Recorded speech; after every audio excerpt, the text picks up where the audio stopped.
Assalamualaikum warahmatullahi wabarakatuh. Apa kabar saudara? Kembali kita bersua melalui video pembelajaran ini. Kali ini kita akan bahas beberapa soal terkait dengan topik yang sebelumnya saudara sudah pelajari, yakni glikolisis dan respirasi anaerob. Soal dan pembahasan ini dihadirkan untuk melatih saudara dalam menyelesaikan soal-soal dan sekaligus sebagai kesempatan untuk menguji pemahaman saudara setelah mengkaji materi sebelumnya. Baik, kita mulai. Dalam glikolisis, masa investasi adalah saat energi ATP dikeluarkan ketika konversinya menjadi ADP. Pertanyaannya adalah manakah yang termasuk fase investasi? Ada 4 pilihan yang diharapkan saudara pilih salah satunya.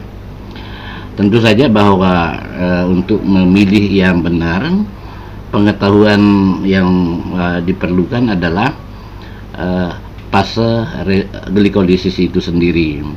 Dalam video sebelumnya sudah dibicarakan bahwa glikolisis adalah proses yang secara umum dibagi menjadi 2 tahap. Yang pertama adalah tahap investasi atau fase investasi, di mana energi diperlukan untuk memicu reaksi-reaksi selanjutnya. Lalu fase kedua adalah fase oksidasi, di mana energi yang sebelumnya dimiliki oleh glukosa itu tanda kutip dieksploitasi guna menghasilkan energi siap pakai. Nah, terkait dengan itu maka pertanyaan dalam soal ini yang mana dari 4 pilihan ini merupakan fase investasi? Menjawabnya sebetulnya saudara tidak begitu sulit.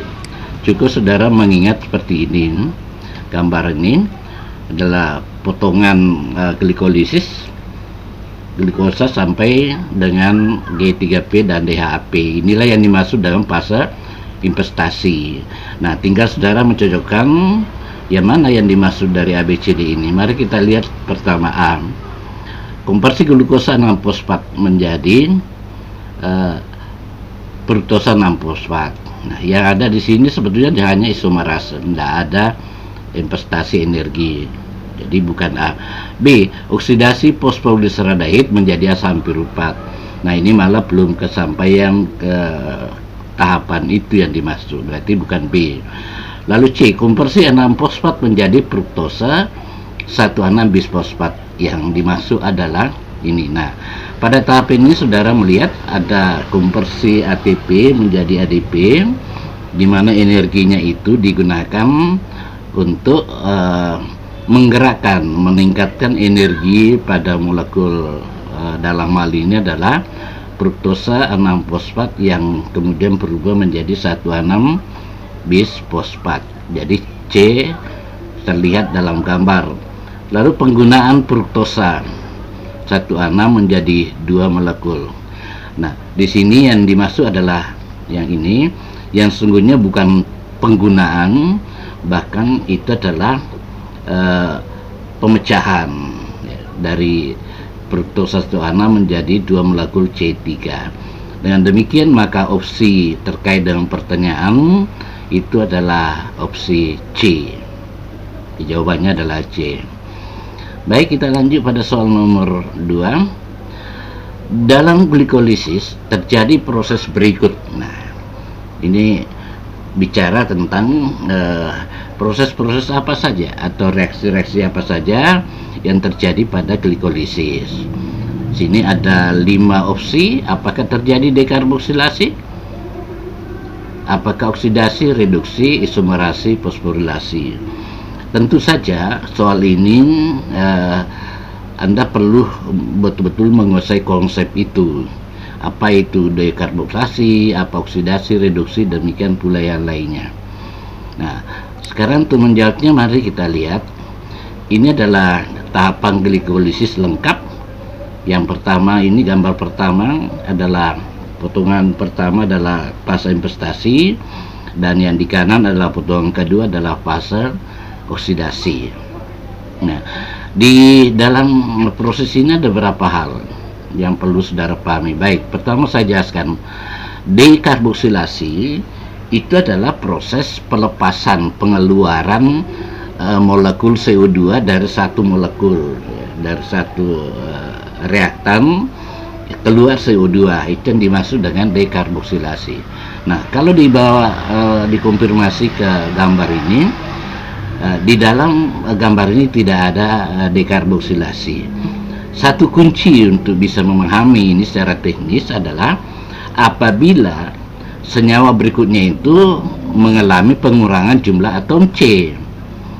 Nah, di dalam proses ini tidak ada pengurangan atom C. Mari kita lihat, glukosa itu C6, lalu menjadi dua molekul masing-masing G3P dan DHAP.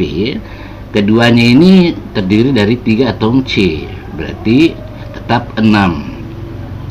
Piruvat sebagai produk akhir glikolisis itu C-nya 3, tetapi di sini yang dihasilkan adalah 2 molekul. Dengan demikian, kalau dihubungkan dengan senyawa awal C6, di sini terbentuk 2 molekul masing-masing adalah C3. Dengan demikian tidak terjadi pelepasan CO2, jadi tidak ada dekarboksilasi. Lalu ada oksidasi, nah, gitu. Jadi terjadi oksidasi. Nah, oksidasi pada dasarnya adalah pelepasan energi dari satu senyawa, dalam hal ini adalah energi berupa dalam bentuk elektron. Nah, di sini tidak kelihatan pada fase pertama, tidak ada, tapi fase kedua Anda melihat ada di sini perubahan dari gliseraldehid 3-fosfat menjadi 1,3. Di sini terjadi proses oksidasi. Nah, saudara harus tahu bahwa ketika ada oksidasi pasti diikuti dengan reduksi, karena itu adalah reaksi coupling atau berpasangan. Jadi dengan demikian ada oksidasi, ada reduksi. Yang mengalami oksidasi adalah gliseraldehid 3-fosfat. Lalu kemudian NAD sebagai oksidator kemudian mengalami reduksi menjadi NADH dan 2H. Berarti B dan C terjadi. Sekarang mari kita lihat apakah terjadi isomerisasi. Ya, ini perubahan satu bentuk senyawa yang strukturnya berbeda tetapi rumus molekulnya sama. Apakah itu ada isomerisasi? Anda lihat sendiri dari enzimnya. Di sini dari glukosa menjadi fruktosa itu isomer. Lalu dari DHAP yang kemudian juga diisomerisasi menjadi gliseraldehid. Berarti D terjadi. Kemudian di E, apakah terjadi fosforilasi?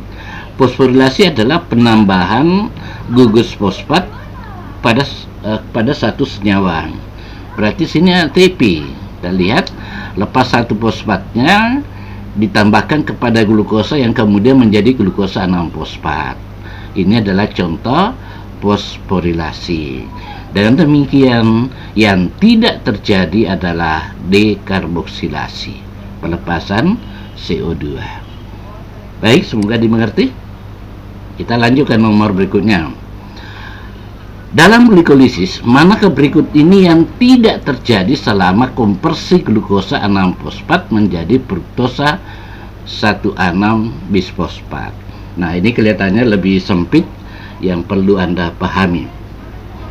Ada contoh soal sudah terjawab kelihatannya, tapi mari kita coba untuk lihat sesuai dengan gambar yang menjelaskan proses ini. Konversi glukosa 6-fosfat menjadi fruktosa 6-fosfat. Yang mana ini yang dimaksud? Nah, apakah sini, karena pertanyaannya adalah mana berikut yang tidak terjadi selama konversi 6-fosfat menjadi ini? Jadi opsi B, opsi A tidak memungkinkan. Lalu B, hidrolisis ATP menjadi ADP. Apakah di sini terjadi hidrolisis?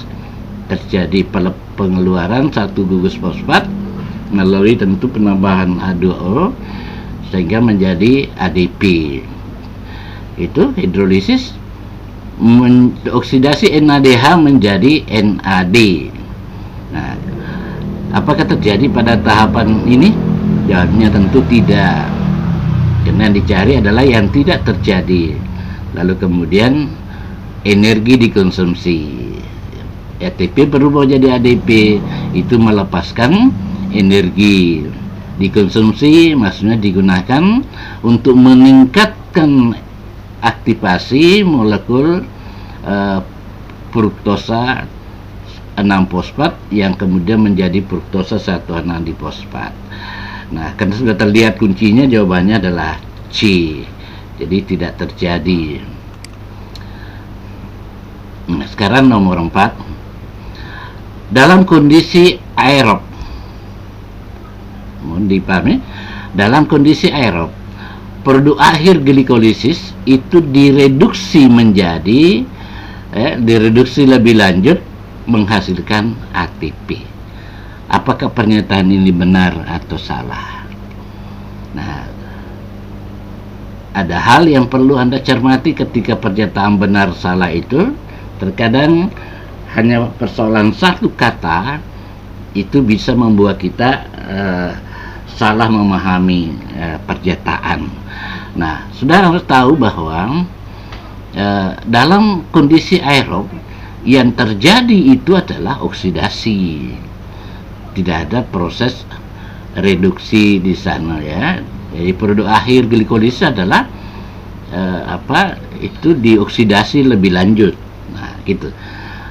Untuk menghasilkan ATP dari perubahan piruvat menjadi asetil CoA, lalu dari asetil CoA masuk siklus Krebs dan terakhir masuk dalam rantai transfer elektron.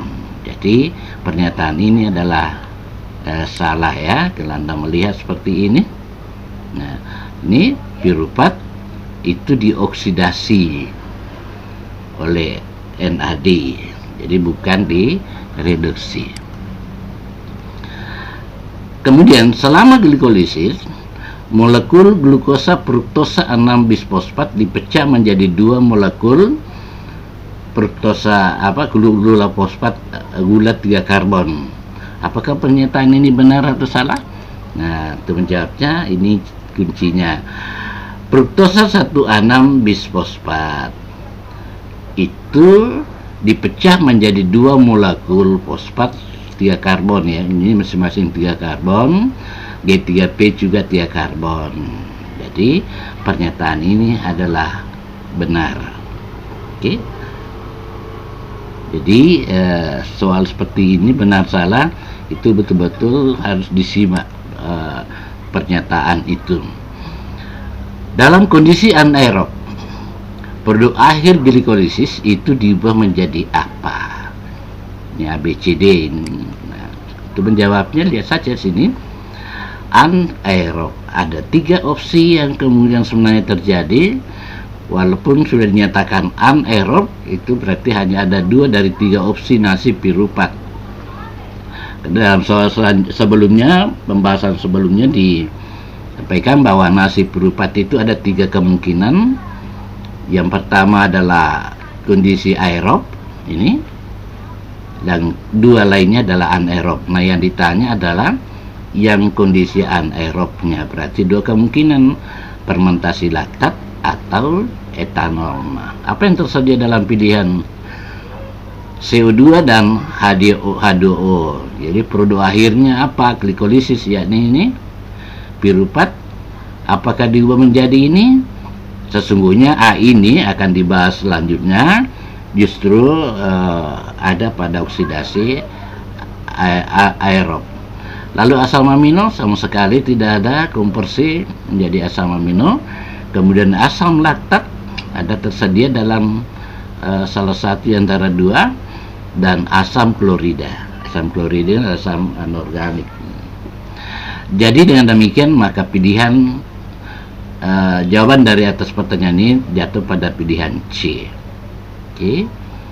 Ini pengetahuan yang perlu saudara kembali ingat, ya.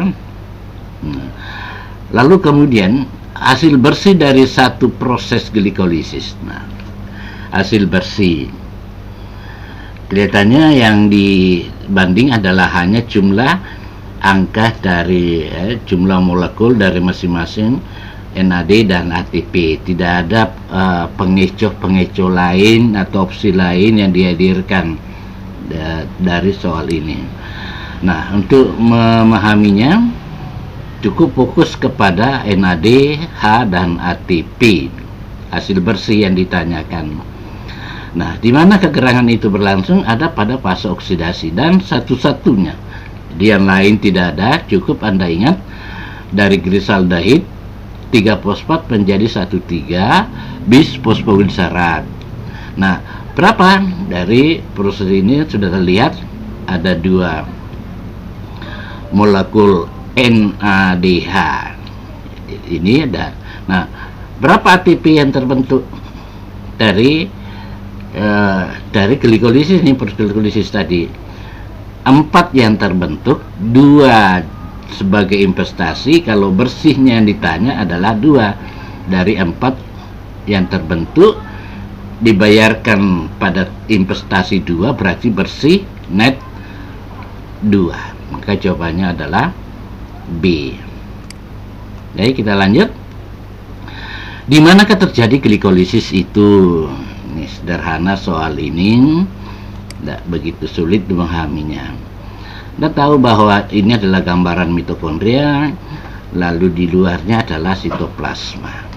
Tadi sitosol. Nah, Anda lihat bahwa glikolisis itu berlangsung pada bagian sitosol.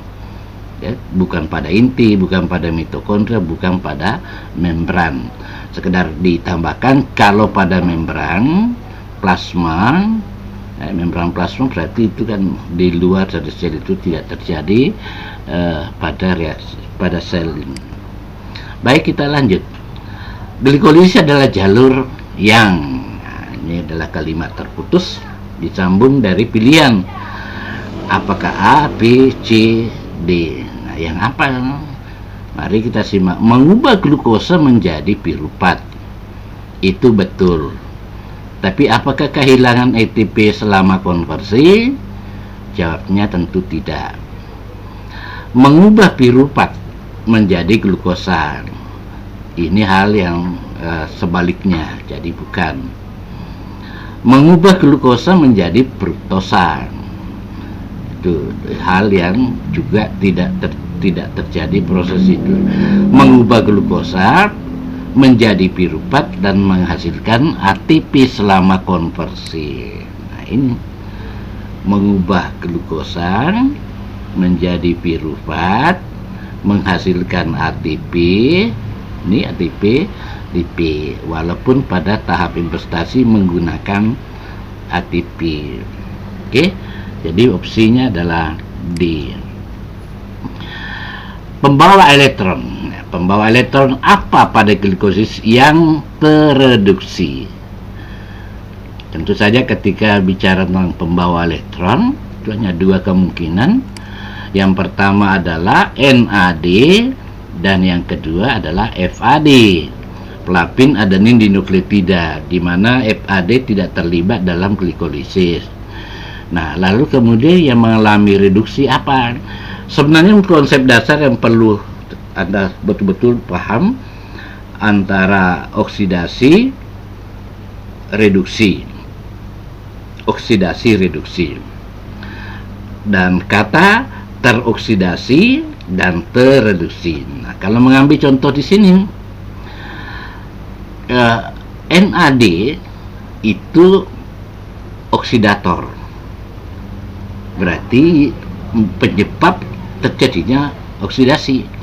Yang dioksidasi yang mana? Tentu glisaldehid 3-fosfat, ya, yang berarti ini adalah dalam bentuk teroksidasi, mengoksidasi. Lalu NADH itu adalah bentuk tereduksi dari NAD, ya. Jadi bentuk tereduksi dari NAD, tereduksi setelah mengambil elektron dan proton dari molekul glisaldehid 3-fosfat. Nah, jadi dari penjelasan tadi, maka jawabannya yang tereduksi itu adalah NAD. Yang tereduksi.